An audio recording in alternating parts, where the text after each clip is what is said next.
मैं आज आपको कक्षा तृतीय विषय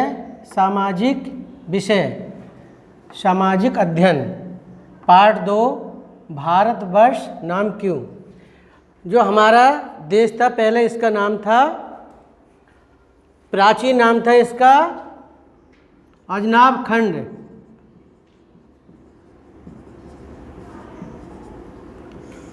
अजनाब खंड इसके विषय में मैं अब बताऊंगा। सृष्टि के प्रारंभ में जब सृष्टि हुई थी तो मनु की संतान के पुत्र प्रियव्रत, क्या नाम था?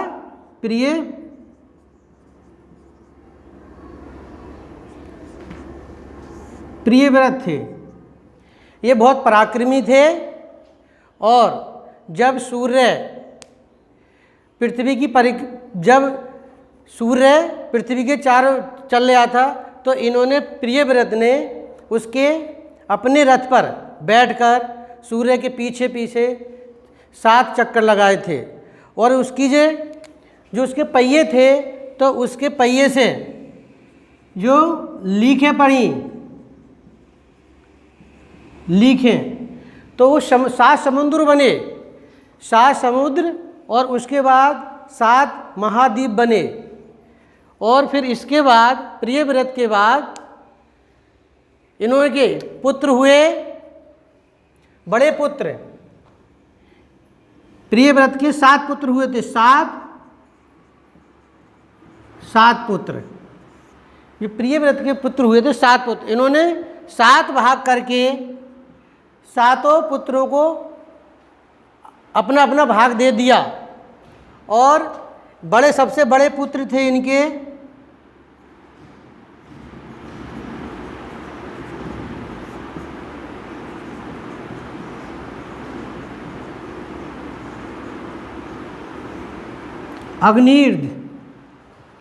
अग्निर्द थे सबसे बड़े पुत्र, जो जम्बूद्वीप, जो अपना जम्बूद्वीप के राजा बने।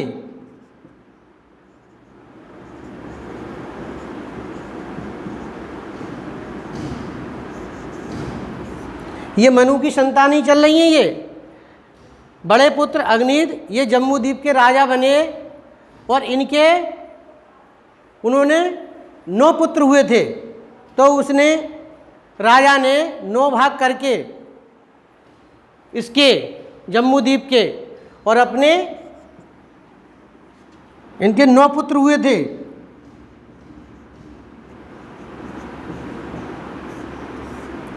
नौ भाग करके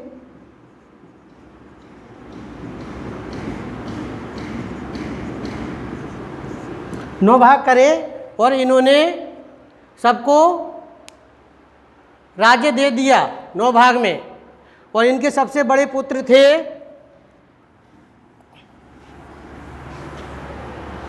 अग्निद के, जो सबसे बड़े पुत्र हुए नाभि, बड़े पुत्र, जो सबसे बड़े पुत्र थे नाभि।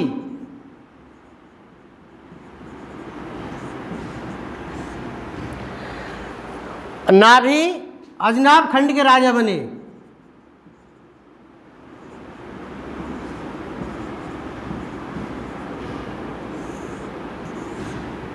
अजनाब खंड आया है इसमें, तो ये राजा बने। और जो नाभि के पुत्र थे ऋषभदेव,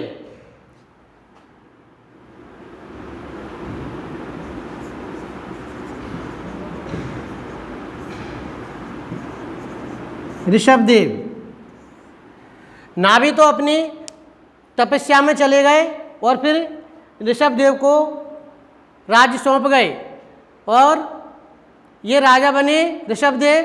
फिर इनके पुत्र हुए भरत। ऋषभदेव के जो पुत्र हुए, ऋषभदेव के पुत्र भरत। अब भरत के बारे में मैं बताऊंगा। जो भरत बने हैं, इनके 5 पुत्र हुए और वे कार्यभार सौंप करके वो गंडक नदी के तट पर कारवा सौंप करके गंडकी नदी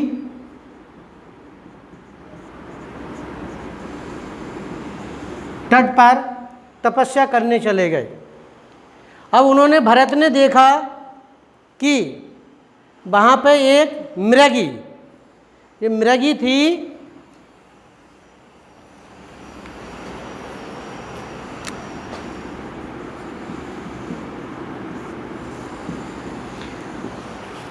गंगा स्नान कर रहे थे तो मृगी उस नदी में पानी पी रही थी और अचानक शेर की आवाज़ सुन करके वह उछली और उसका जो गर्भपात था वो बच्चा गिर गया, नदी में जन्म हुआ उसका। उन्होंने, भरत ने देखा और वो अपने आश्रम में ले आए उस बच्चे को और उसकी देखभाल करने लगे।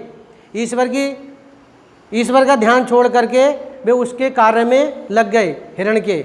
और कुछ दिनों बाद भरत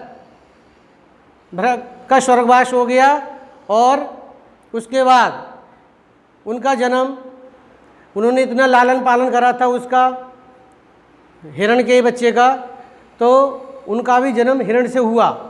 और दूसरे जन्म में उनका जन्म, जो भरत का जन्म हुआ था वो हिरण का हुआ था,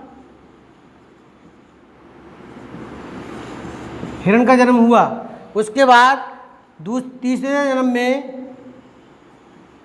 पहले भरत हो गए, दूसरे में हिरण हो गया और तीसरे में ब्राह्मण के घर पर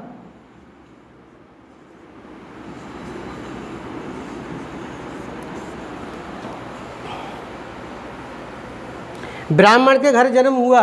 तो वे जब दूसरे जन्म में उनका हुआ था हिरण में, तो वे सूखे पत्ते खाने और घास खानी, उस जन्म में भी ब्राह्मण के यहाँ जब हुए तो वे भी मांग कर जो दे देते थे वही खा लेते थे।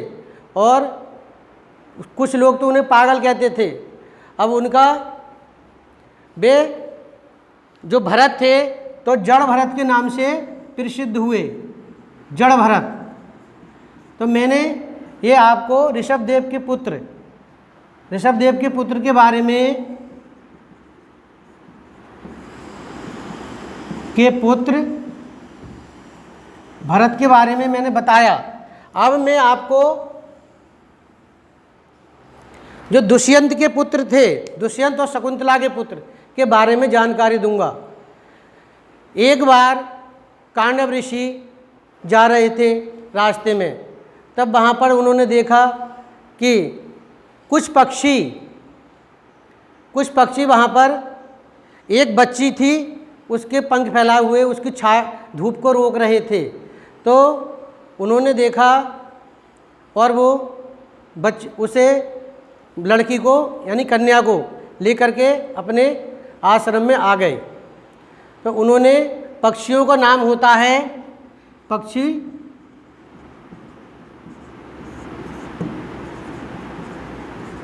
शकुंत, तो उन्होंने उसका नाम पक्षी शकुंत के नाम से शकुंतला रख दिया। शकुंतला उस कन्या का नाम रख दिया।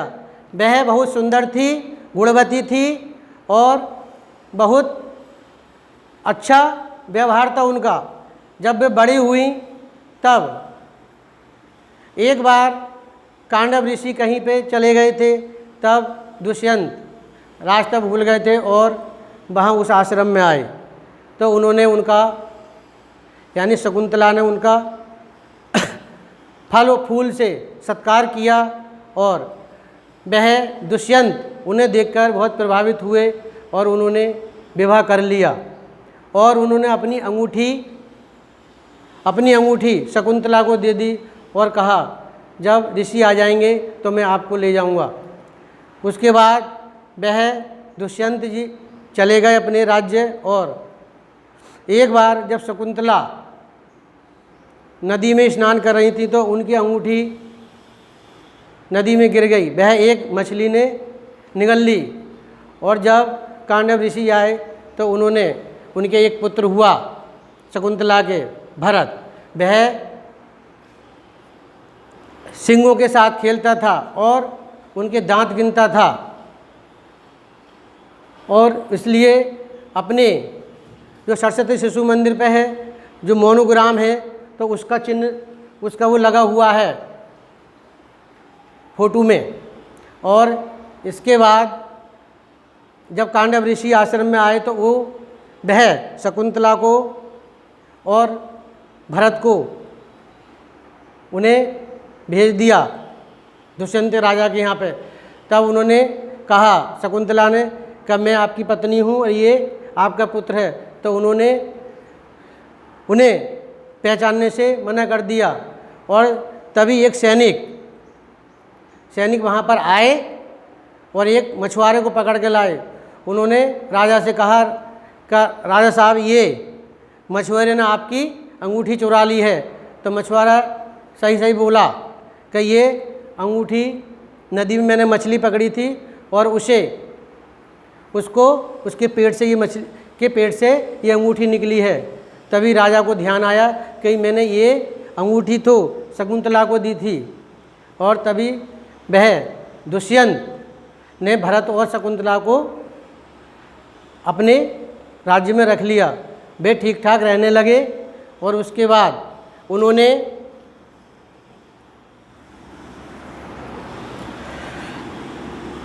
भरत ने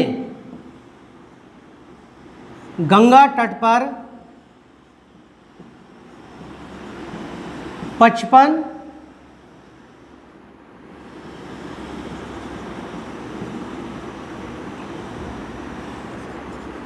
अश्वमेध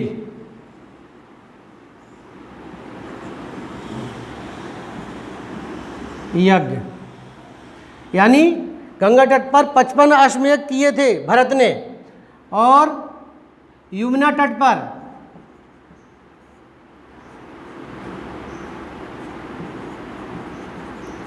78 अश्वमेध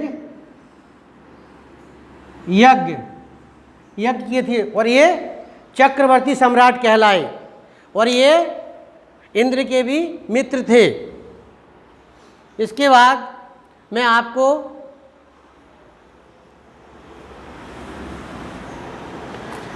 प्रश्न नंबर गा सही उत्तर पर सही का चिन्ह लगाइए। नंबर 1, भारतवर्ष का प्राचीन नाम था गांधार था अजनाब खंड। तो प्राचीन नाम मैंने पहले ही बताया है आपको, अजनाब खंड था। नंबर 2, महाराज अग्निध्र के पुत्र थे नाभि या भरत, तो नाभि थे ये। नंबर 3, महाराज भरत ईश्वर भजन करने लगे, तो गंगा पर या गंडकी तट पर, तो ये देखिए भरत गंडकी तट पर। नंबर 4, नदी में स्नान करते हुए भरत को दया आ गई, सिंह के बच्चे पर या मृग के बच्चे पर दया आ गई थी। अब मैं आपको आप पर किताब हो तो आप किताब में पढ़ना, और इसके बाद PDF के माध्यम से प्रश्न उत्तर भेज दूंगा।